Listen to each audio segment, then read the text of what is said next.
Hai Sobat Sehat, selamat datang di YouTube channel saya, Stay Fit with Cinde. Ini adalah edisi perdana YouTube channel saya. Konsepnya adalah saya ingin mendatangkan coach influencer, selebriti, ataupun tokoh-tokoh yang nantinya saya akan tanya mengenai pola olahraga, gaya hidup, dan juga keseharian mereka. Untuk edisi perdana kali ini, aku kedatangan coach, bisa dibilang seleb coach. Pasti semua orang tahu, karena followerku ternyata banyak loh coach yang ternyata mau follow dirimu. Jadi ini adalah Coach Regas. Terima kasih banyak aku boleh datang ke sini loh coach. Selamat datang. Ya, di Studio Basics di Bintaro 9. Ya. Apaan? Oke. Sekarang aku mau nanya, nih lagi bulan puasa nih coach, ya kan? Hari keberapa ya kita? Hari ke-5? Ya. Serius? Emang hari ketiga? Bener. Oh iya, oke. Selasa, Rabu, Kamis, Jumat, Sabtu, hari kelima, hari kelima puasa. Ya ini hari kelima puasa. Kemudian ini aku cerita dulu sebelumnya ya. Aku memang agak-agak dadakan. Emang orangnya tuh spontan uhuy. Ya. Asik.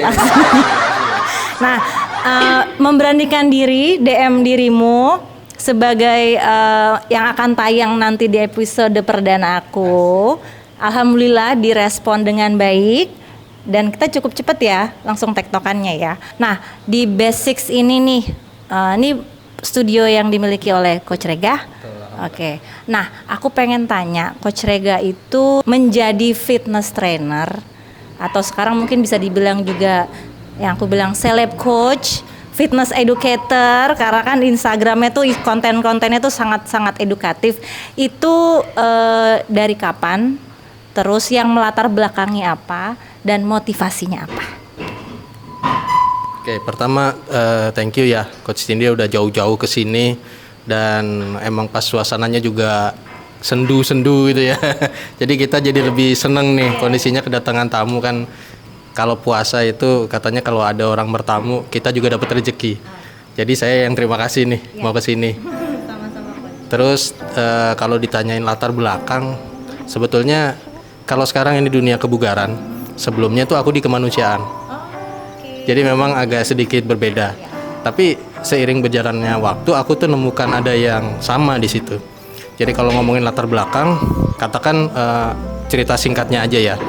Dari waktu pandemi, jadi waktu zamannya masih belum COVID tuh, corona lah. Itu ada 3 kejadian beruntun di aku, di kehidupan pribadiku. Pertama, lahiran istriku.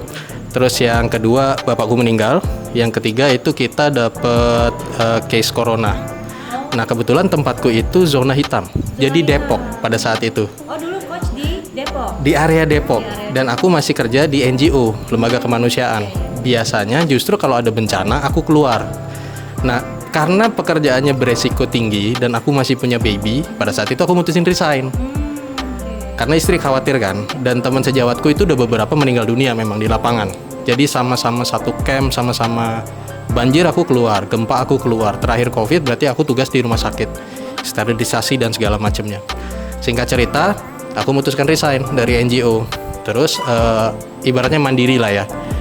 Pada saat aku resign belum ada aktivitas lain, aku mutusin untuk aktif olahraga. Ternyata lingkungan mengikuti. Jadi skala kecil dulu di sekitar rumah, terus teman-teman pada datang karena kan teman-temanku tuh kayak yang punya kerjaan yang sifatnya harus event, misalnya orang-orang musik, orang-orang band dan segala macam. Sementara pas PPKM ya namanya kalau nggak salah, itu kan mereka nggak ada aktivitas sama sekali. Mereka punya waktu luang, ngumpul di tempatku, kita exercise, boxing bareng, exercise bareng. Ternyata dari lingkup yang kecil itu udah mulai pada datang tuh anak, remaja dan segala macamnya. Singkat cerita, ada yang sampai orang tua itu nitipin anaknya untuk dilatih sama aku, professionally. Iya, nah itu kan di situ di titik yang dimana tadinya aku tuh melatih hanya untuk diriku sendiri, komunitas dan ibaratnya sehat bareng lah, mumpung pandemi kayak begitu. Ternyata ada yang benar-benar kayak bisa nggak mas anakku dilatih dari ini apa segala macam, dan memang case-nya cukup challenging kalau buat aku karena memang startnya obes dia. klien pertama itu ya? Iya, si murid pertama ini. Iya. Pertama aku mencoba nerima, terus seiring berjalan waktu tuh aku kayak mikir, kayaknya nggak mungkin aku sekedar ngelatih tapi tanpa ilmu yang baik. Akhirnya aku memutuskan ambil sertifikasi. Seiring berjalannya waktu, begitu kita udah mulai ngelatih dan segala macam, responnya bagus. Jadi aku sendiri ternyata seneng ngajarnya. Jadi alhamdulillah almarhum bapakku itu instruktur. Beliau itu memang biasa ngajar. Jadi metode ngajar yang aku pakai sama kayak waktu beliau ngajar. Beliau itu instruktur penerbangan. Jadi detail selalu pakai, makanya aku kalau ngajar juga pakai sketch kan. Iya, jadi ada cara mekanismenya bagaimana, apa yang harus dipelajarinya tuh detail beliau. Udah aku coba niru begitu dan aku menyukai proses ngajarnya. Di sisi lain anak ini tuh dapat impact yang buat aku ya waktu itu memutuskan start jadi trainer adalah pertama dia transformasinya bagus. Dari obes itu kemudian posturnya lebih bagus, bahkan badannya sekarang udah muscular sekarang. Terus yang kedua yang aku amazed adalah dia punya latar belakang yang sebetulnya pemalu, lingkungan yang gak terlalu support dia. Terus begitu dia latihan itu ada sesuatu yang dia jadi pede, sering ngisi acara di sekolah dan segala macam. Coach Cinde kan kalau jadi pelatih ngerasain ya, apa yang murid kita rasain tuh kita ikut seneng kan. Dari situ aku mutusin kayaknya aku lanjut deh di sini. Dari situ motivasinya. Jadi di kemanusiaan aku dapat manfaatnya ketika kita bantuin orang, aku juga ternyata merasa terbantu. Di waktu kita jadi trainer, waktu kita membantu mereka untuk mendapatkan goals mereka, ternyata kita tuh juga seneng ternyata. Kayak tandem gitu jalannya. Akhirnya itu yang jadi. Itu dia, iya. Kayaknya kita ikut bahagia gitu kalau mereka seneng. Gitu. Menarik banget. Berarti, nah sekarang si klien itu sendiri nih, sekarang dia karena tadi Coach Rega udah bilang badannya sudah muscular. Itu tahun 2000 berapa Coach? Menerima klien itu? 2020 hitungannya. Oke, 2020. Nah sekarang dia tuh sekarang apakah masih menjadi klien dirimu atau sudah mandiri atau masih ada hubungan komunikasi silaturahmi terjalin atau bagaimana? Nah ini menarik ya karena dia itu startnya itu SMP. Sekarang dia udah SMA. Iya. Jadi kalau dihitung latihan sama aku kita nggak putus waktu itu sampai 2 tahun. Jadi latihan rutin. Cuman ada masa di mana kalau aku tuh prinsip latihannya mungkin agak beda dengan coach yang lainnya ya. Mungkin aku punya prinsip tuh justru jangan latihan sama aku terlalu lama. Kalau sudah mandiri, waktunya latihan sendiri.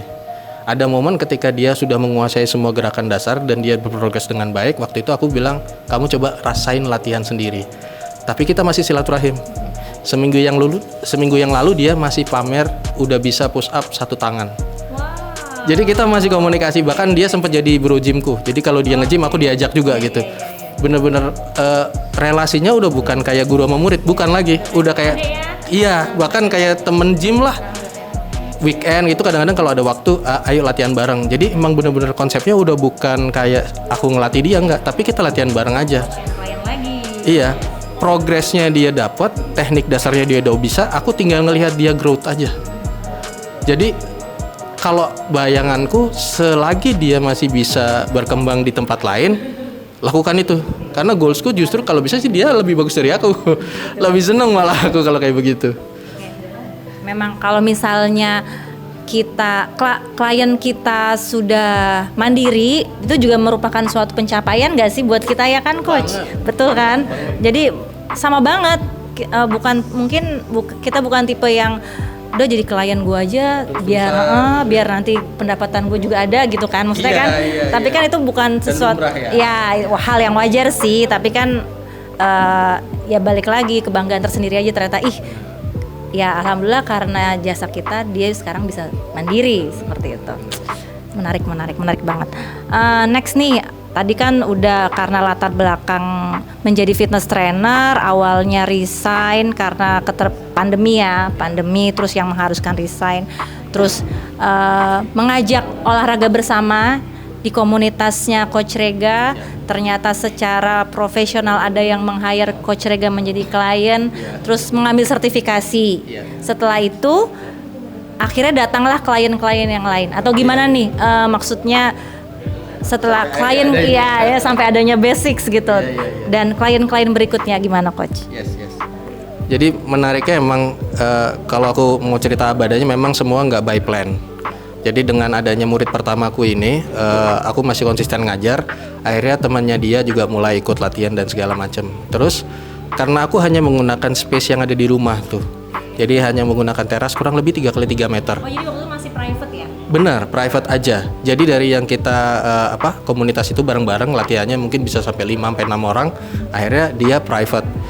Kenapa waktu itu kita mulai private? Karena memang anak ini sangat pemalu. Jadi dia kalau ketemu yang lain mungkin agak awkward ya. Bahkan untuk memulai push up aja itu dia benar-benar start dari plank dulu. Plank gemeter kayak gitu. Iya, benar-benar sampai aku ngerasain perjalanan anak ini tuh dari nol. Sampai dia benar-benar cukup pede. Begitu kita latihan bareng lagi dia udah bisa bareng sama mereka. Either dia mau boxing bareng atau dia misalnya sekarang tuh dia lagi pingin unlock muscle up. Dari plank doang sampai bisa push up, sampai bisa weighted push up, akhirnya dia mau unlock muscle up. Segitu senengnya ya. Nah, nggak tahu kenapa begitu aku ngelatih kayak begitu, mungkin orang tahu bahwa aku coach. Terus adalah salah satu tetanggaku nih yang punya gedung ini. Gedungnya belum dipakai lantai 2. Lantai 1 udah, lantai 3 udah. Terus dia bilang gimana kalau tadinya suaminya juga aku yang latih tuh. Gimana kalau dioptimalin aja ruangan ini? Oh ya udah, aku akhirnya sebetulnya udah punya konsep. Gimana kalau aku bikinnya, aku nganggep basic itu bukan pure gym. Jadi bisa dibilang gym 50% sekolah. Makanya aku memposisikan di sini kayak kepala sekolah. Aku memprioritaskan orang belajar sampai bisa di sini gitu. Kalau udah bisa, coba deh latihan sendiri. Jadi goalsnya bukan berlama-lama di sini, tapi kalau aku boleh bilang apa adanya, setiap orang yang latihan di sini coba punya home gym. Ngerasain latihan sendiri, karena aku start dari latihan di rumah kan. Terus begitu lihat tempatnya, kayaknya space-nya lumayan, aku juga bisa dikembangin. Aku juga dengan sistem ngajar dan yang aku latih kan sebenarnya basic movement semua. Aku nggak butuh yang sifatnya mesin yang memang bagus ya, maksudnya orang tinggal mudah pakai. Kalau misalnya free weight kan kita agak effort di cara ngajarnya, tekniknya kita agak even cueing-nya atau muridnya mempelajari tekniknya kan lumayan ya, technical banget. Tapi aku suka prosesnya di situ. Begitu aku lihat, terus aku lihat kayaknya aku akan coba desain brandnya seperti apa, terus kebutuhan alatnya seperti apa. Akhirnya muncullah nih basic itu filosofinya lumayan asik tuh. Iya, apa tuh? Aku tadi mau nanya basics, kenapa basics nama studionya? Basics itu kan kalau dari segi kata ya, kan memang artinya dasar, basics gitu. Tapi six itu aku ambil dari 6 gerakan dasar. Jadi foundational movement. Iya, itu yang aku ambil. Nah, kalau orang pada awam, jadi maksudnya orang yang belum pernah latihan beban sama sekali, sebetulnya 6 itu berasal dari 4 gerakan. Push, pull, hinge sama squat. Sementara kan push pullnya ada 2. Jadi itu aja udah 6. Nah, kalau di sini aku coba combine sama lunges and twist juga. Walaupun masih ada gate, carry juga masih ada. Tapi fokusku adalah membuat orang awam itu ngerti push, ngerti pull, ngerti squat, ngerti hinge. Itu aja udah cukup buat mereka. Makanya namanya basics. Dasar dan 6 gerakan dasar. Sesimpel itu. Dan sebenarnya kalau dipelesetin kan basics, dari kata basic juga ya. Iya. Jadi nama sama 6-nya jadi satu. Iya. Wah, menarik banget. Berarti basics ini berdiri setelah pandemi. Tadi aku sempat nanya juga.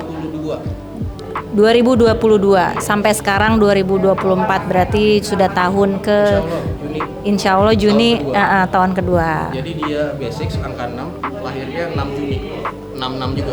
Oh, memang pas banget ya 6 Juni ya.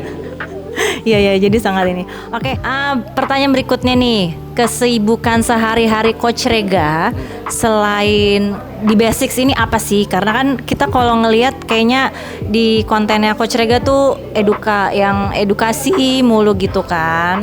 Pernah juga sih aku ngelihat yang masa-masa nemenin istri, ya kan? Itu juga kita ngelihat. Tapi kan selain itu kita pengen ngelihat juga nih, pengen tahu juga nih kesibukannya Coach Rega selain di basics apa lagi? Aku kan masih aktif ngajar. Terus kalau yang dibilang edukasi, memang entah kenapa ya, kayak semacam prinsip aja sih kalau buat aku. Aku pengen ninggalin sesuatu yang sifatnya bermanfaat bagi orang lain. Makanya concernku saat ini ada dua kalau untuk olahraga lah katakan ya. Yang pertama itu basics offline, yang satu olahraga. Olahraga. Iya. Itu berarti olahraga ya, hashtagnya olahraga.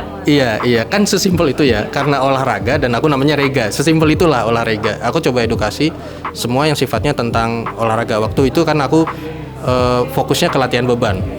Startnya waktu awal aku edukasinya tentang semua latihan beban. Tapi sekarang aku lihat ternyata general juga butuh. Jadi informasi tentang kardio seperti apa, anaerobik kayak gimana, itu aku coba jabarin semua. Jadi untuk aku dua ini harus jalan paralel. Jadi kalau saat aku nggak ngajar, fokusku adalah buat materi buat olahraga. Nah untuk saat ini karena ada baby born baru 4 bulan, jadi aku pun tektokan lah sama istri. Jadi iya aja sama apa kan kalau dulu kan bilangnya ibu menyusui. Kalau saat ini kan enggak ya. Jadi bapaknya ikut menyusui, ikut temenin gitu, ikut gantian gendong dan segala macam. Jadi karena aku juga termasuk yang family man ya, maunya abis ngajar pulang. Kalau sehari-hari sih biasanya aku sempetin bangun awal hanya untuk bikin konten hari berikutnya. Sisanya udah family time. Sesimpel itu aja. Oh iya, makanya mungkin sebelum ke basics, Coach Rega sempetin untuk bikin materi konten buat di olahraga ini. Karena kan kalau aku perhatiin juga, aku tuh bangun pagi tuh yang aku lihat tuh selalu Coach Rega loh. Nih luar biasa loh. Kayaknya abis sholat subuh langsung posting ya kan. Udah tayang. Coach subuh. Oke, sekarang ini kan sibuk banget nih jadi family man, kemudian ngurusin basics, mikirin konten juga. Nah, pola olahraganya Coach Rega tuh sendiri seperti apa sih? Seminggu sekali itu nyempetin olahraganya seperti apa? Karena kalau udah kesibukannya luar biasa, kadang kita untuk olahraga buat diri sendiri kayaknya agak-agak butuh mendedikasikan waktu buat tubuh kita sendiri, ya nggak sih? Nah, aku pengen tahu pola olahraganya Coach Rega dalam seminggu itu bagaimana? Nah, kalau olahragaku sendiri ya, sesama coach biasanya kan susah ya cari waktu. Kita bisa ngelatih murid, bisa ngajarin murid, kalau bisa konsisten ya 2 kali seminggu at least. Kalau bisa lebih bagus. Nah, alhamdulillah ini aku bersyukur di sini tuh coachesnya juga selain buat aku tuh kayak family ya. Aku punya basics itu bersyukurnya karena tim adminnya itu orang-orang yang apa ya, buat aku pribadi ya, selain orangnya amanah, jujur, itu aku nomor 1 aku pegang lah ya. Ternyata aku dapat coaches itu juga sama, hampir kayak keluarga, jadi kita dekat dulu gitu. Terus aku ngelihat mereka juga mau menyempatkan waktu, semuanya rata-rata prioritas buat klien. Jadi kalau murid mau latihan dan dia sebetulnya nggak bisa atau apa segala macam, dia pasti nyempetin waktunya. Seringkali case-nya adalah muridnya dapat schedule latihan, kita nggak dapat schedule latihan. Akhirnya kalau kita lagi ketemu kayak gini, kadang-kadang kita latihan bareng. Jadi lagi ada kelas habis ini siapa dok misalnya, ini mas aku latihan ini, aku ikut latihan bareng. Kadang-kadang begitu. Atau sebaliknya saling ngikutin latihan apa, aku boleh nggak ikut bareng dan segala macam. Kalau aku akhirnya konsistensi dari latihan itu bukan hari, bukan Senin, Rabu, Jumat, Minggu, tapi aku harus latihan selagi ada waktu. At least tuh aku prinsipnya bisa 3 kali sepekan itu minimal. Bisa lebih itu alhamdulillah. Tapi aku sempetin deh selagi bisa di sini, sebelum pulang aku exercise di sini. Kalau nggak dapat pulangnya aku exercise. Jadi tetap harus ada. Dan yang aku buat nempel sama aktivitas ngajar, berangkatnya aku paksa naik sepeda. Jadi udah Kardionya dapat, di sini strength training. Rumah nggak begitu jauh, jadinya aku ngajar berangkat pakai sepeda. Berapa lama tuh dari basics ke rumah? Kalau jarak pulang pergi itu 10 km. Tapi kalau berapa lama itu tergantung aku lagi ngotot nggak. Kalau lagi santai 15-20 menit itu santai normal. Tapi karena di sini lingkungannya banyak yang sepedaan juga, kadang-kadang kalau lagi kesentil pingin balapan. Jadinya lebih cepat nyampenya. Lebih ngos-ngosan aja. Ngapain sih balapan, nggak perlu juga kan sebenarnya. Ya itu baru yang sama sepeda. Kalau sama motor lebih kenceng lagi. Tergantung berarti. Tergantung. Oke. itu tadi jadi pola olahraga karena dari lingkungan basicsnya memungkinkan mendukung untuk Coach Rega bisa olahraga 3 kali sepekan minimal targetnya ya, minimal 3 kali sepekan. Kalau nggak sempet di basics di rumah, sempetin di rumah, berarti udah bagus nih. Coach Rega sudah apa ya, memang sudah punya pakemnya lah, udah punya standar saya harus olahraga sekian. Nah, tadi dari faktor olahraga, sekarang aku pengen tanya dari pola makan sama pola istirahat atau jam tidur ya kan, karena kadang member-memberku tuh selalu nanya, gue udah olahraga jor-joran tapi kok ya biasa kalau cewek-cewek ibu-ibu kan pengennya body goals ya, entah panutannya siapa gitu. Ya bener sih olahraganya udah bagus tapi kan kadang kebanyakan juga nggak bagus ya coach, overtrain ya, terus nggak terprogram juga kurang bagus. Ya udahlah. Tapi minimal kita kan kalau misalnya member atau klien kita, bagaimana mereka enjoy dulu sama olahraganya, ya kan yang paling penting. Ditambah ada 2 lagi faktor pentingnya yaitu pola makan dan istirahat. Nah untuk Coach Rega sendiri gimana nih? Pola makan justru aku yang paling simple. Pertama aku emang doyan makan. Jadi kalau udah nggak ada pantangan alhamdulillah, kecuali yang haram aja. Ya semua masih masuk aku. Dan aku prinsipnya gini, kalau udah mulai jaga pola latihan dengan baik, kan akhirnya si otot itu dibentuknya di dapur, dalam tanda kutip pola makan kan. Ibaratnya kesadaran itu muncul ketika percuma aku latihannya serius, kalau jaga pola makannya nggak serius. Jadi ya kalau udah paham konsep keseimbangan energi kan simple ya. Kalau kita lagi mau bulking, surplus kalori. Kalau kita lagi mau cutting, defisit kalori. Sesimpel itu kan. Kalau aku saat ini, prioritasnya malah justru di maintenance. Ya, sebisa mungkin aku jaga segitu. Kalau memang kayak ketemu momen kayak puasa, itu kan berarti otomatis sebisa mungkin ya maintenance sudah bagus ya, karena otomatis defisit harusnya. Karena frekuensi makan berkurang dan apa segala macam. Terus kalau kondisi misalnya kayak kemarin aku dapat baby, berarti kan prioritas nutrisi harus banyak ke ibu dan anakku. Berarti aku ngalah dulu nih. Nah, itu tuh sebetulnya sesimpel apa yang ada hari itu, aku akan prioritasin yang aku cukupin aja. Misalnya prioritasnya protein, asal lauknya tercukupi, yang lainnya tinggal mengikuti aja. Aku nggak pernah makan secara berlebihan, makan secukupnya. Kalau aku tahu makan siangnya lagi banyak, berarti makan malamnya aku kurangi. Sesimpel itu. Kalau makan siangnya aku kurang, makan malamnya agak banyak. Dan rata-rata semua masih aku makan. Jadi ya kalau dibilang mungkin persepsinya coach itu makannya bersih gitu ya. Jadi makan mie dicuci, makan nasi dicuci. Makan bersih itu bukan gitu ya. Tapi semua tuh kayaknya dimakan gitu. Tapi aku tuh termasuk yang selama itu halal dan aku masih menikmati dan aku tahu nutrisinya bagus buat aku. Aku makan semua. Cenderung simpel kalau makan. Justru tidurnya aku yang strict. Istirahat aku strict banget. Jadi tidur itu kalau bisa aku awal. Bisa jam 10 itu standarku, paling malam. Ada nggak kalau misalnya bablasan dan segala macam? Ada, biasanya kalau movie time sama istri. Nah, kalau sekarang aku nggak bisa ideal. Jadi sejak hamil, istriku hamil sampai melahirkan itu untuk saat ini aku kehilangan tuh yang tidur idealnya. Tapi yang aku nggak pernah hilang adalah tidur siang. Selalu sempetin tidur siang? Iya, entah karena usia ya mungkin. Tapi aku suka banget tidur siang. Jadi aku tetap dapat tidur siang, tidur malamnya selagi bisa maksimal jam 10, itu aku kerjain. Kalau nggak bisa sedapatnya. Karena kan kebetulan juga baby masih umur berapa tuh? Itu dia 4 bulan. 4 bulan. Bangun tiba-tiba, ya. Gimana tuh? Siapa duluan yang bangun tuh? Apa dirimu? Simple. Kalau istriku capek, aku yang gendong. Tapi kalau misalnya aku udah ngorok dan itu memang kan kekuranganku adalah aku nggak punya ASI. Cuman itu aja. Bisa, tapi acem kan dia nggak dapat nutrisi kan, kesian kan. Jadi mau nggak mau ya aku pasti bangunin. Tapi kalau cuman bisa gendong doang, aku masih bisa handle. Minimal gendong dulu. Iya. Misalnya babynya mau minum baru bangunin Iya, istri. bener, semua kecuali netain. Jadi kalau masalah gendong masih oke.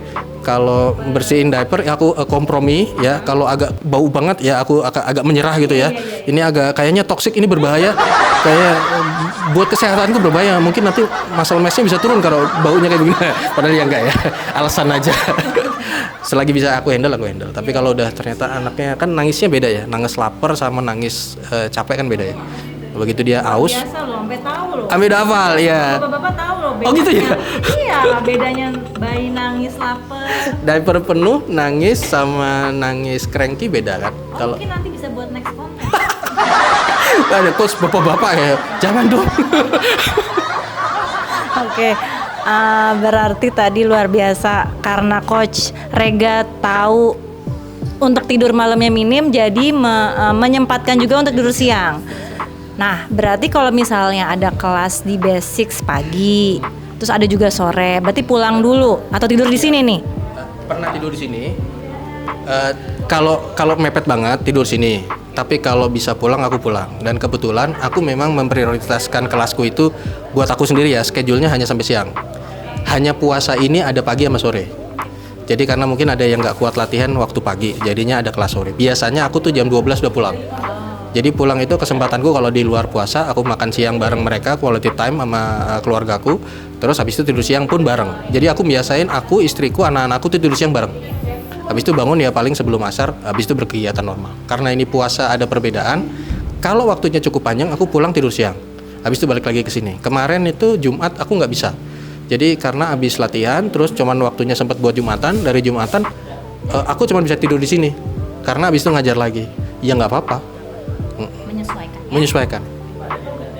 Oke, tadi sudah pola olahraga sudah, kemudian makannya sudah, tidurnya. Berarti dari makanan nih, Coach Rega nggak ada pantangan nih? Nggak, aman. Gorengan masih. Tapi maksudku batasannya, apakah misalnya pernah nggak barbar tiba-tiba seharian gorengan, bakwan sampai berapa, cemilan gitu gimana Coach? Karena aku tuh penyuka makanan itu buat aku dua prinsipnya. Satu, kebutuhan nutrisi atau energi. Dua, itu pleasure. Aku suka makanan enak. Jadi kalaupun kita ngomong makanan sehat, aku bukan termasuk makan yang dagingnya plain. Tetap ada. Jadi kalau akhirnya gampang mikirnya, kalau itu high process berarti kan kalori naik, nutrisi turun. Sesimpel itu aja. Terus kalau kita nggak dapat kualitas, tapi kita pingin kenikmatan di mulut, kadang-kadang final bite aja. Aku dulu penggila kecap. Semua sempat dihitung, ternyata kok nggak berhasil defisit kalorinya. Ternyata kecapnya nggak dihitung. Ternyata kecap itu tinggi kalorinya. Iya, nah sekarang aku udah mulai concern kalau misalnya pingin kecap, final aja, gigitan terakhir aja. Atau kalau pingin yang manis-manis, ya udah selesaiin dulu semua tetap. Jadi mau snacking misalnya ada acara atau ada gorengan, makan nggak? Makan. Tapi aku tahu kan, satu gorengan sama seporsi nasi sama. Berarti kalau aku makan gorengan nggak makan nasi. As simple as that.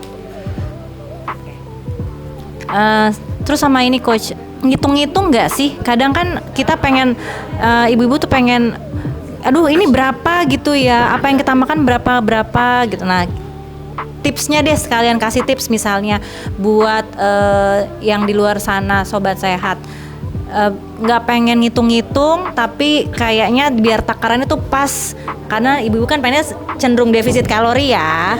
Nah itu gimana tuh Coach? Kalau bulking sama maintenance nggak usah dihitung, gampang. Tapi kalau mau defisit, gimana caranya kita tahu kita defisit kalau kita nggak hitung kebutuhan kita berapa? Simpelnya kan misalnya daily-nya kita butuh 2000 kalori. Berarti kan kalau mau defisit di bawah itu. Nah kita tahu nggak kita tuh kebutuhan sehari-harinya berapa? Kalau malas ngitung otomatis susah. Kalau aku udah mulai tuh, kalau cutting aku selalu nimbang. Istriku hafal tuh berapa gram, terus telurnya berapa, satu telur itu berapa gram protein dan segala macam. Selalu prioritasnya ke protein. In case kan dia sifat ngitung itu bukan spesifik, bukan persis angkanya, estimasi kan. Nah estimasinya kalau bisa ambil yang paling bawah.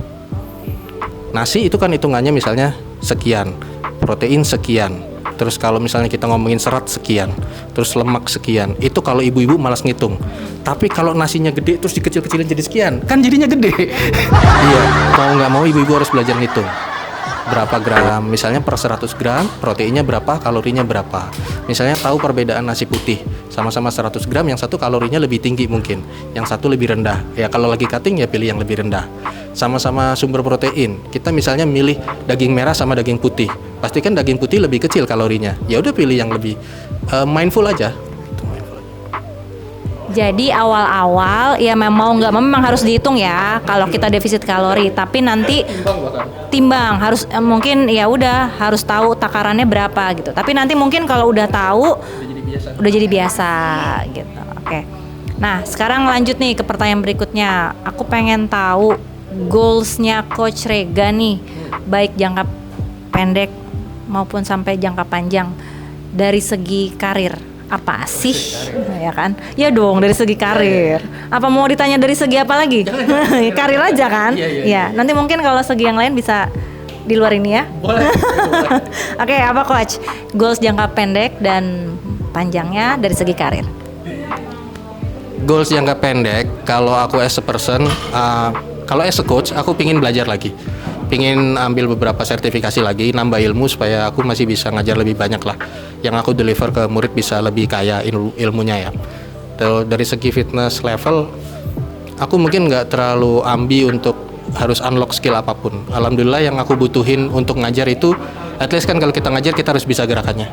Jadi kalau untuk hal-hal yang sifatnya skillful aku nggak terlalu ambisius. Tapi menjaga badanku supaya murid itu ibaratnya gimana ya, ada trust lah ya. Kan kita ngajarin orang untuk ngejaga badan. At least aku tuh punya prinsip, kalau aku ngajarin orang ngejaga badan, aku juga harus jaga badan. Nah itu goal jangka pendeknya. Jadi dalam waktu dekat itu aku selalu bisa maintain badannya. Problemnya adalah aku sama usia itu kan kejar-kejaran. Jadi kita jaga saat ini tapi umur itu makin bertambah, fitness level turun kan. Gimana caranya supaya nggak lebih cepat umurnya yang naik terus kita turun dan kitanya malah ikut low gitu kan. Gimana caranya aku tetap keep supaya ketemu di tengah.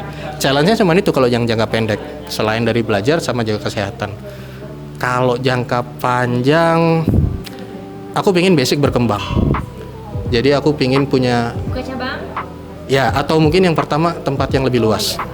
Dan aku lihat ya kalau banyak ini kan mungkin bisa banyak orang yang lebih banyak kesempatan buat belajar ya. Lebih luas, lebih proper tempatnya, cari yang ibaratnya orang nggak sulit menjangkau dan masih bisa memprovide apa yang dibutuhin sama murid-murid. Terus kalau olahraganya sendiri sih aku pengen punya wadah edukasi yang lebih besar juga. Aku pengen menjangkau lebih banyak orang karena ternyata edukasi di sini nggak cukup karena hanya bisa sebatas ruangan. Edukasi di sosmed ya bergantung pada bagaimana aku deliverynya sama orang yang lihat sosmednya. Jadi mau nggak mau yang namanya edukasi kesehatan itu mau kita sekencang apapun tetap butuh. Tadi kan Coach Cinde sempat ngobrol ya, begitu tuh masyarakat kita kesadarannya belum terbangun tuh. Itu sendirian loh Coach Cinde. Kalau misalnya semuanya aware, jadi aku tuh kebayang memang harus jadi movement. Harus jadi movement. Sekarang itu olahraga sifatnya konten edukasi, sifatnya motivasi. Suatu saat aku ingin itu jadi movement. Orang tergerak semua, jadi kayak orang itu bukan aku lagi yang influence, tapi orang yang pertamanya mungkin ya termotivasi dari kontenku, balik mereka estafet. Mereka harus influence orang-orang di sekitar mereka. Harapannya gitu jangka panjangnya. Terus. Jadi nggak bisa mungkin sendirian. Coach Cinde bikin konten edukasi terus kan. Akhirnya aku coba support. Coach Cinde bikin, aku coba support dan segala macam. Itu udah butuh semua, butuh kolaborasi. Harapanku kayak begitu jangka panjangnya. Jadi kita saling kalau bisa kolaborasi ya. Karena bagaimanapun juga kolaborasi lebih betul. Lebih bagus kolaborasi daripada kompetisi. Ya nggak sih Coach? Ya kan? Betul banget. Ya udah. Jadi semoga nanti pokoknya followernya Coach Rega bisa menjadi penggerak juga. Jadi makin ya kan. Bismillah bisa insya Allah. Terakhir nih pesan Coach Rega untuk para penonton, viewers dan subscriber aku apa nih? Prinsip yang aku coba share ya. Jadi ingatlah bahwa fitness journey itu baru selesai kalau kita udah mati. Jadi jangan buru-buru kalau mau ngapa-ngapain. Ibaratnya ada orang beberapa yang udah mencoba dari nggak pernah menjaga pola hidup sehat, kemudian dia berusaha mencoba, tapi ekspektasi dia terlalu tinggi. Dia berharap itu terjadi dengan waktu yang cepat. Oke, sebulan dia latihan nggak dapet hasil, 2 bulan, 3 bulan masih gitu-gitu aja. Mungkin dia patah arang tuh. Jadinya akhirnya menyalahkan. Either pola makannya yang salah kayaknya, atau pola latihannya yang salah, atau kalau dia punya coachnya yang salah, aku nggak berdampak pada tubuhku. Akhirnya dia berhenti, tidak berusaha untuk menjaga itu. Padahal kalau prinsipku ya, yang namanya fitness journey ya sampai kita udah habis usia kita. Jadi kapanpun akan terus dilakukan. Kadang naik, kadang turun. Pas naik ya disyukuri, tapi pas lagi turun ya sabar aja. Bahkan seorang coach juga ngalamin naik turun gitu loh. Tapi yang penting jangan berhenti. Jadi kalau semua ngarepin cepet susah sebetulnya. Dan kita tuh belajar aja, bayi kan dari merangkak, dari duduk sampai akhirnya jalan dan segala macam, butuh waktu, butuh step. Kalau itu kita pegang ya, bahwa suatu saat misalnya gini deh, aku beberapa kali ketemu, karena kebanyakan aku ibu-ibu ya, yang entah itu yang komen, entah itu yang DM dan segala macam, ngelihat perjalanan mereka. Terus misalnya aku lagi udah bagus nih, fitness journey-nya udah bagus, defisit kalori udah berhasil, terus aku hamil, kan naik lagi ya. Mau nggak mau aku harus jelasin, hamil itu rezeki, dan nutrisi yang kamu makan, kalau kamu harus surplus kalori, bukan buat ibu aja, buat anaknya. Jadi hal itu terjadi di sekeliling kita, dan itu normal. Selama kita berproses, nggak ada orang yang berhenti di obesitas aja, nggak ada orang yang berhenti di underweight aja, nggak ada. Jadi kalau ada orang judging atau orang claiming kamu nggak bisa fit, itu biarin aja mereka berpikir seperti itu. Kan yang jalan proses kita. Selama masih berproses, aku masih menganggap masih ada jalan. Jadi fitness journey itu nggak pernah berhenti sampai kita meninggal dunia. Nggak ada kata terlambat buat mulai, nggak ada keraguan untuk memperbaiki, bahkan trial and error adalah salah satu proses. Jadi kalau kita ngejalanin fitness journey dan gagal, jangan kecewa. Memang partnya begitu. Gitu. Coba lagi. Dan kita kan biasanya setelah beberapa kali mencoba baru dapat rumusan yang tepat. Menu latihan juga iya kan. Coba yang ini, coba begitu. Kayaknya aku cocoknya ini deh. Ekspektasinya 6 gerakan sekali latihan, ternyata enggak. Begitu, oh ternyata cuma 3 udah cukup. Gitu. Berarti fitness journey tetap harus dijalani, dibuat happy, disyukuri, pokoknya jangan sampai dinikmati, jangan sampai berhenti sampai kita akhir hayat. Oke, menarik banget tuh coach. Karena kan dan sebenarnya kalau kita fitness journey setiap orang nggak bisa dibandingkan kan. Dan kita nggak punya pakem harus ikut aliran yang mana, karena kan masing-masing orang personalize ya coach gitu. Ya jadi karena kan sekarang ya balik lagi, ketika ini banyak banget ibu-ibu nih kadang suka, ya mungkin karena tingkat kompetisinya tinggi kali ya, tiba-tiba kok dia badannya begitu, padahal kan mungkin startnya kan mungkin duluan yang si badannya mungkin sudah bagus atau bagaimana gitu. Betul, dan kan badan bagus juga bukan merupakan standar, bukan indikator dari kesuksesan atau mereka berhasil atau enggak, seperti itu. Oke. Terima kasih banyak Coach Rega udah mau menyempatkan waktunya di bulan puasa ini. Oh ya, satu lagi, selama bulan puasa nih. Oh iya. Ya, gimana nih tips-tipsnya biar tetap konsisten olahraga selama bulan puasa? Tadi kan Coach Rega bilang nyempetin waktu minimal 3 kali dalam sepekan. Nah, dalam bulan puasa ini gimana nih? Karena biar kadang kan biasa lah ya, kita bulan Ramadan tuh bahkan ada yang ya udahlah off dulu sebulan, belum nanti habis lebaran, makin lama lagi. Kadang makin lama kita liburan olahraganya makin startnya tuh kadang butuh effort ya, coach. Nah, gimana nih biar tetap konsisten berolahraga selama bulan Ramadan? Jawaban pendeknya, konsisten olahraga susah. Ya, karena yang nggak Ramadan aja susah, apalagi pas puasa. Cuman kembali ke gini aja, selama olahraga itu udah jadi kebutuhan, maka itu akan dilakukan secara sukarela. Jadi kalau itu belum jadi kebutuhannya mereka, kita maksa susah. Jadi ada orang yang sudah terbiasa, jadi mau puasa nggak puasa olahraga tetap, karena udah kebiasa, udah kebangun habitnya. Bagi orang yang nggak pernah olahraga, tiba-tiba ketemu bulan puasa terus mau olahraga, buat aku sih luar biasa ya. Tapi either mereka nggak olahraga, buat aku nggak ada masalah. Kalau udah jadi kebutuhan, mereka dengan sendirinya. Prinsipnya kan olahraga itu pilihannya inisiatif atau disuruh. Kalau udah disuruh biasanya disuruh dokter, keburu sakit. Jadi mendingan kita inisiatif dong. Karena ujung-ujungnya kalau udah disuruh dokter disuruh olahraga juga biasanya. Ujungnya olahraga lagi. Iya, 2 kali kerja kan akhirnya. Mendingan kita memutuskan untuk olahraga. Nah kalau untuk puasa, makanya terakhir tuh aku naikin quotes bahwa kalau puasa itu kalau Ramadan puasanya diutamakan, olahraganya diupayakan. Prioritasnya tetap ibadahnya. Tapi kalau orang sadar bahwa olahraga juga termasuk dari ibadah, harusnya mereka nggak akan ninggalin itu. Benar kata Coach Cinde. Jadi kalau misalnya sebulan ditinggalin, mulainya lebih susah. Dan kebanyakan orang bukan orang yang rutin olahraga. Kalau waktu nggak puasa, nggak olahraga, nanti kalau udah mulai nggak puasa itu makin susah. Lebaran kita ketemu makanan enak loh. Lebaran itu semua tersedia. Ayam, rendang, Iya, silaturahim lagi ya kan, dibawain kue dan apa segala macam. Coba nggak olahraga, ya bukan lebaran jadinya. Lebaran. Gitu. Jadi kalau udah jadi kebutuhan, oke. Tapi kalau dibilang untuk konsisten, aku sih kembalikan ya. Prioritasnya untuk apa? Kalau aku simple, aku tuh sehat nggak buat aku sendiri.